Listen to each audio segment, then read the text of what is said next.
Une anthologie des lectures des paroles de Dieu Tout-Puissant.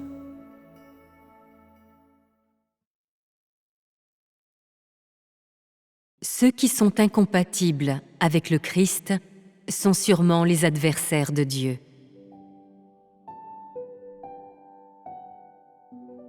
Tous les hommes espèrent voir le vrai visage de Jésus et désirent être avec lui. Je crois qu'aucun des frères et sœurs dirait qu'il n'est pas disposé à voir Jésus ou à être avec lui. Avant que vous n'ayez vu Jésus, c'est-à-dire avant que vous n'ayez vu le Dieu incarné, vous aurez plusieurs pensées. Par exemple, au sujet de l'apparence de Jésus, sa façon de parler, son style de vie, ainsi de suite. Toutefois, lorsque vous le verrez réellement, vos pensées changeront tout de suite. Pourquoi? Voulez-vous le savoir? Il est certes vrai que la pensée de l'homme ne doit pas être négligée, mais il est beaucoup plus intolérable que l'homme modifie l'essence du Christ. Vous considérez le Christ comme un immortel, un sage, mais personne ne considère le Christ comme un mortel avec une essence divine. Par conséquent, beaucoup de ceux qui brûlent d'envie, nuit et jour, de voir Dieu sont en fait des ennemis de Dieu et sont incompatibles avec Dieu. N'est-ce pas une erreur de la part de l'homme? Même maintenant, vous pensez toujours que votre croyance et fidélité sont telles que vous méritez de voir le visage du Christ. Mais je vous exhorte à vous munir de choses plus tangibles, car dans le passé, le présent et l'avenir, beaucoup de ceux qui ont eu contact avec le Christ ont échoué. Ils jouent tous le rôle des pharisiens. Quelle est la raison de votre échec? C'est précisément parce que dans vos idées, il existe un Dieu sublime, admirable. Mais la vérité n'est pas comme le souhaite l'homme. Non seulement le Christ n'est-il pas sublime, mais il est particulièrement petit. Non seulement est-il un homme, mais il est un homme ordinaire. Non seulement ne peut-il pas monter au ciel, il ne peut pas non plus se déplacer librement sur la terre. Et donc, les gens le traitent comme un homme ordinaire. Ils font comme bon leur semble quand ils sont avec lui et lui disent des paroles sans réfléchir, continuant pendant tout ce temps d'attendre la venue du vrai Christ. Vous considérez le Christ qui est déjà venu comme un homme ordinaire et sa parole comme celle d'un homme ordinaire. Par conséquent, vous n'avez rien reçu du Christ et vous avez, au contraire, complètement exposé votre laideur à la lumière. Avant d'entrer en contact avec le Christ, tu peux croire que ton tempérament a été entièrement transformé. Tu peux croire que tu es un fidèle disciple du Christ. Et tu peux croire que tu es très digne de recevoir les bénédictions du Christ. Parce que tu as beaucoup voyagé, fait beaucoup de travail et produit beaucoup de fruits, alors tu dois être une personne qui reçoit la couronne à la fin. Pourtant, il y a une vérité que tu ne connais pas. Le tempérament corrompu, la rébellion et la résistance de l'homme sont exposés quand il voit le Christ. Et la rébellion et la résistance exposées à cette occasion sont plus absolues et complètes qu'elles ne le sont à toute autre occasion. C'est parce que le Christ est le Fils de l'homme et possède une humanité normale que l'homme ne l'honore pas ni ne le respecte. C'est parce que Dieu vit dans la chair que la rébellion de l'homme est complètement et clairement mise en lumière. Je dis donc que la venue du Christ a terroré toute la rébellion de l'humanité et que la nature de l'humanité a vivement été mise en relief. Ceci s'appelle attirer le tigre en bas de la montagne et attirer le loup hors de la tanière. Peux-tu dire que tu es fidèle à Dieu? Peux-tu dire que tu démontres une obéissance absolue à Dieu? Peux-tu dire que tu n'es pas rebelle? Certains diront, chaque fois que Dieu crée mon environnement, j'obéis toujours et je ne me plains jamais. En plus, je n'ai aucune idée sur Dieu. Certains diront, tout le travail que Dieu m'a confié, je le fais au mieux de mes capacités et je ne suis jamais coupable de négligence. Alors, je vous pose la question suivante. Pouvez-vous être compatible avec le Christ quand vous vivez à ses côtés? Et combien de temps serez-vous compatible avec lui? Un jour? 2 jours? 1 heure? 2 heures? Votre foi est en effet louable, mais vous n'êtes pas assez ferme. Quand tu vis vraiment avec le Christ, ta présomption et ta suffisance seront lentement exposées par tes paroles et tes actions.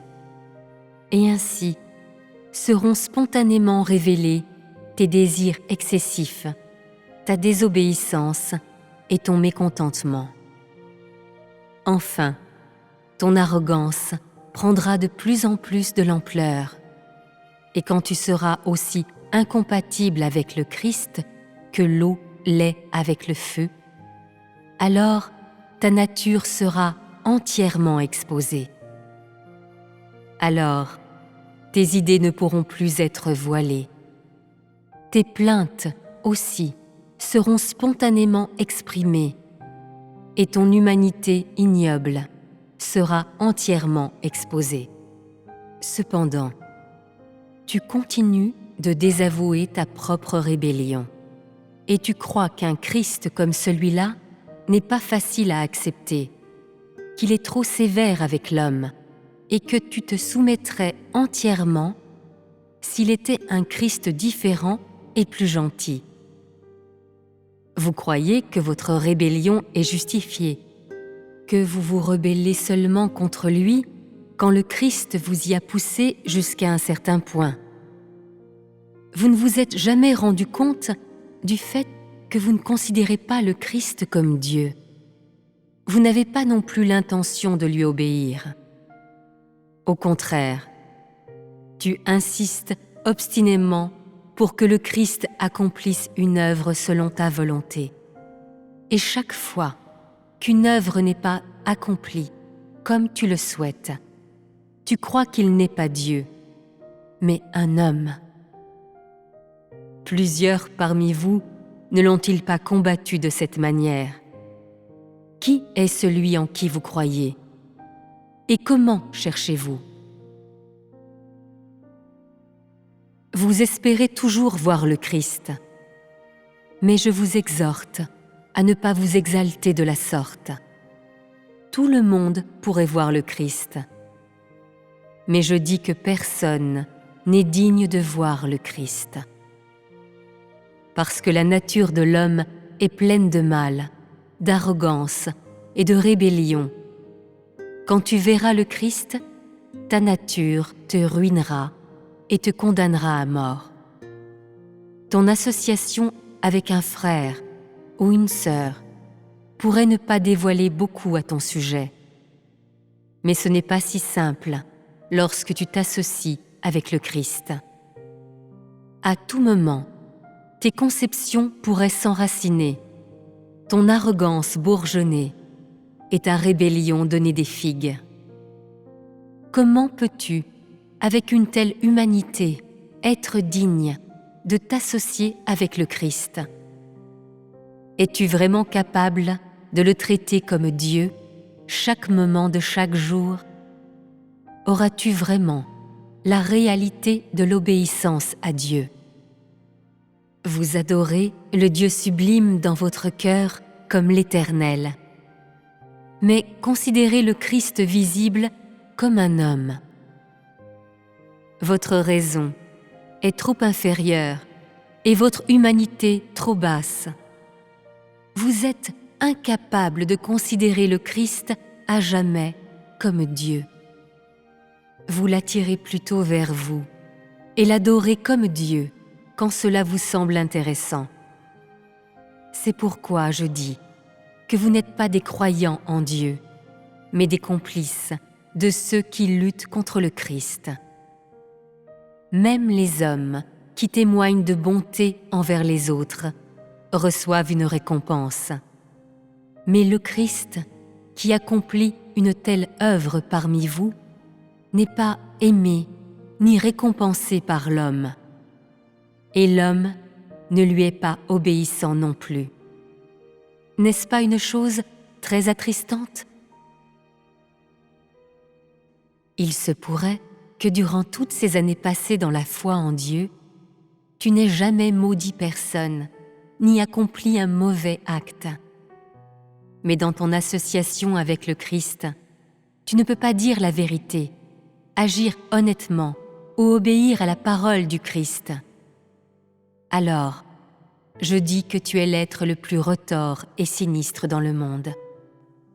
Si tu es particulièrement cordial et fidèle envers les membres de ta famille, tes amis, ta femme ou ton mari, tes fils et filles et tes parents, et si tu ne profites jamais des autres, mais ne peux jamais être compatible et en paix avec le Christ, alors, même si tu offres tout ce que tu possèdes pour venir en aide à tes voisins, ou que tu as pris bien soin de ton père, de ta mère et de ton ménage, je continue à dire que tu es méchant et rusé aussi. Ne pense pas que tu sois compatible avec le Christ si tu es compatible avec l'homme ou réalises quelques bonnes actions. Crois-tu que ta bonté peut arracher la bénédiction du ciel? Penses-tu que les bonnes actions soient un bon substitut à ton obéissance? Personne d'entre vous ne peut accepter le traitement ou l'émondage, et tous n'acceptent pas aisément l'humanité normale du Christ. Pourtant, vous prétendez toujours être obéissant à Dieu.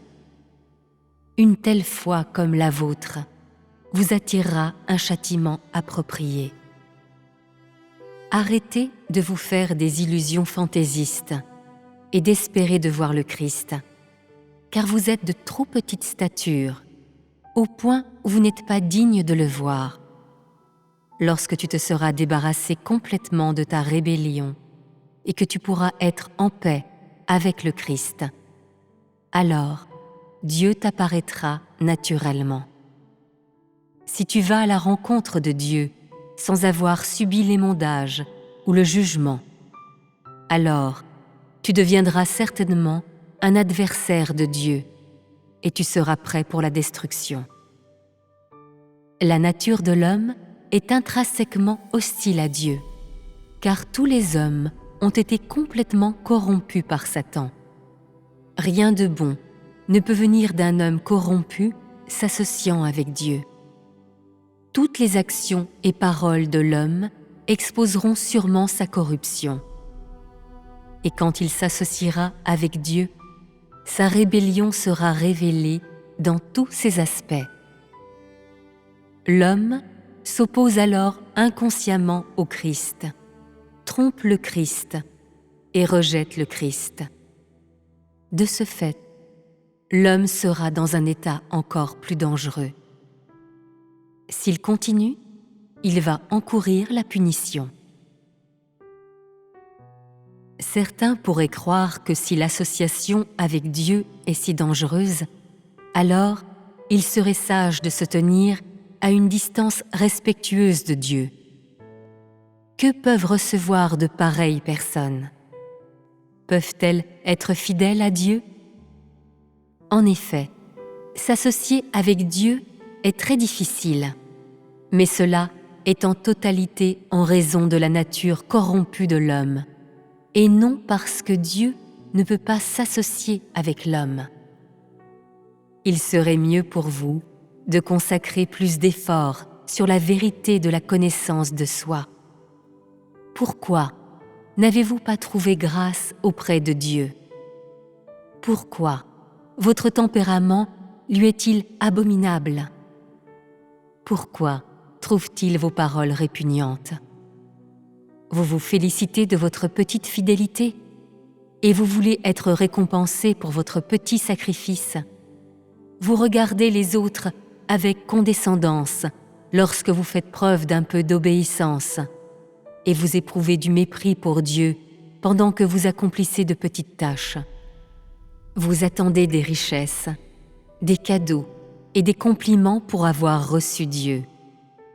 Votre cœur est en peine quand vous offrez une pièce de monnaie ou deux, quand vous en donnez 10. Vous vous attendez à recevoir des bénédictions et à être distingué des autres. C'est véritablement offensant de parler ou d'entendre parler d'une humanité comme la vôtre. Qu'y a-t-il de louable dans vos paroles et vos actions? Ceux qui accomplissent leur devoir et ceux qui ne le font pas, ceux qui dirigent et ceux qui suivent, ceux qui reçoivent Dieu et ceux qui ne le font pas, ceux qui donnent et ceux qui ne donnent pas, ceux qui prêchent et ceux qui reçoivent la parole, et ainsi de suite. Tous ces hommes se louent eux-mêmes. Ne trouvez-vous pas cela risible? Vous savez certainement que vous croyez en Dieu. Pourtant, vous ne pouvez pas être compatible avec Dieu. Vous savez, certes, que vous êtes indigne, mais vous restez vantard. N'avez-vous pas le sentiment que votre raison est devenue telle que vous n'avez plus la maîtrise de soi? Comment pouvez-vous, avec une telle raison, être prêt à une association avec Dieu? Maintenant, n'avez-vous pas peur pour vous-même? Votre tempérament est déjà tel que vous ne pouvez pas être compatible avec Dieu. Votre foi n'est-elle pas ridicule? Votre foi n'est-elle pas absurde? Comment négocieras-tu ton avenir? Comment choisiras-tu ton chemin?